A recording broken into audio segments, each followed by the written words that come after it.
পৰ্বতঝৰৰ নৱগঠিত 5 নম্বৰ বিধানসভা সমষ্টিৰ প্ৰতিখন গাঁৱতে মই গৈ আছোঁ। প্ৰতি গাঁৱৰে ঘৰে ঘৰে মই গৈ আছোঁ।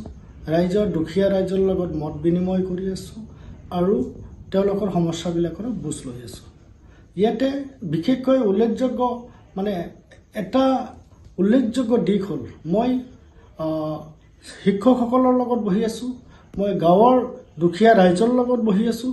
কিন্তু এটা উল্লেখযোগ্য কথা পাইছোঁ দেই, সেইটো হ'ল যে স্কুল প্ৰাদেশিকৰণক লৈ কিছুমান শিক্ষক নামত শিক্ষক কিন্তু তেওঁলোকক টিউটৰ কৰি ৰখা হৈছে। সেই শিক্ষকবিলাকক হিমন্ত বিশ্ব শৰ্মা নেতৃত্বত যি বিজেপি চৰকাৰ চলি আছে, সেই চৰকাৰে জমৰ যাতনাত ভোগাই আছে। মোৰ 1 নম্বৰ কথা যে অসমৰ যিমান টিউটৰ শিক্ষক আছে, সেই শিক্ষকৰ মৰ্যাদা দিব লাগে।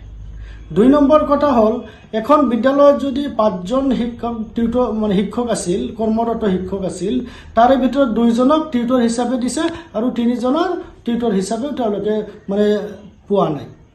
তো মই ক'ব খুজিছোঁ যে অসমৰ মুখ্যমন্ত্ৰী হিমন্ত বিশ্ব শৰ্মা ডাঙৰীয়াৰ নেতৃত্বত যি বিজেপি চৰকাৰ চলি আছে, তেওঁলোকে টিউটৰসকলক শিক্ষকৰ মৰ্যাদা দিবলৈ সম্পূৰ্ণৰূপে ব্যৰ্থ হৈছে। আৰু ভেঞ্চাৰ স্কুল অসম তথা BTC অঞ্চলৰ যিমান ভেঞ্চাৰ স্কুল আছে, তেওঁলোক প্ৰাদেশিকৰণ কৰাত হিমন্ত বিশ্ব শৰ্মা ডাঙৰীয়া ব্যৰ্থ হৈছে। 2 নম্বৰ কথা হ'ল যে সিদিনাখন মই ছ'চিয়েল মিডিয়াৰ যোগেদি পালোঁ যে ভেঞ্চাৰ স্কুলবিলাক প্ৰাদেশিকৰণ কৰা হ'ব। কিন্তু আমি বিচাৰিছোঁ যে যিমান ভেঞ্চাৰ স্কুল বা টিউটৰ শিক্ষক আছে, টিউটৰ শিক্ষকবিলাকক শিক্ষকৰ মৰ্যাদা দিব লাগে আৰু যিমান ভেঞ্চাৰ স্কুল আছে তেওঁলোকক প্ৰাদেশিকৰণ কৰিব লাগে।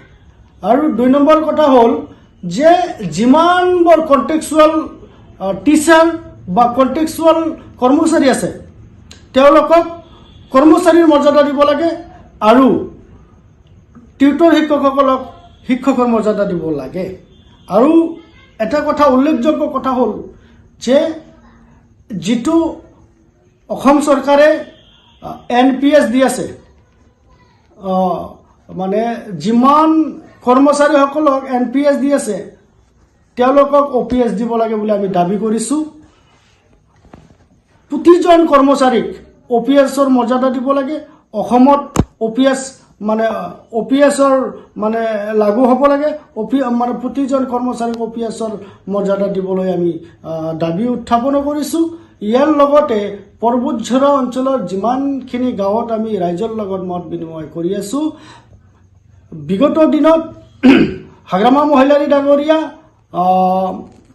যি প্ৰতিশ্ৰুতি দিছিল যে আমি চৰকাৰত আহিলে মাটিৰ পট্টা দিম, আমি চাকৰি দিম, আমি নিবনুৱা সমস্যা সমাধান কৰিম, কিন্তু BTC অঞ্চলৰ লেণ্ডলেছ যিবিলাক দুখীয়া পিপুল বা মানুহ আছে, তেওঁলোকক মাটিৰ পট্টা এতিয়ালৈকে দিব পৰা নাই। তেওঁলোকে BTC অঞ্চলৰ এতিয়া যিহেতু বিধানসভা নিৰ্বাচন আহি আছে, তেওঁলোকে ৰাইজক হয়তো মিছা প্ৰতিশ্ৰুতি দি কিনি তেওঁলোকে ৰাইজৰ পৰা ভোট আদায় কৰাৰ কাৰণে চেষ্টা কৰিব। কিন্তু ৰাইজে BTC অঞ্চলৰ অসমৰ ৰাইজে, পৰ্বতঝৰাবাসী ৰাইজে এইবাৰ গম পাইছে যে নহয়, অসমত অসম প্ৰদেশ কংগ্ৰেছ কমিটিৰ সভাপতি গৌৰৱ গগৈ ডাঙৰীয়াৰ নেতৃত্বত এইবাৰ কংগ্ৰেছৰ চৰকাৰ হ'বলৈ গৈ আছে। আৰু ৰাইজে এইবাৰ কৈ আছে, ৰাইজে স্বতঃস্ফূৰ্তভাৱে কৈ আছে যে এইবাৰ কংগ্ৰেছৰ চৰকাৰ হ'ব আৰু ৰাইজে এইবাৰ কংগ্ৰেছক মেণ্ডেট দিব।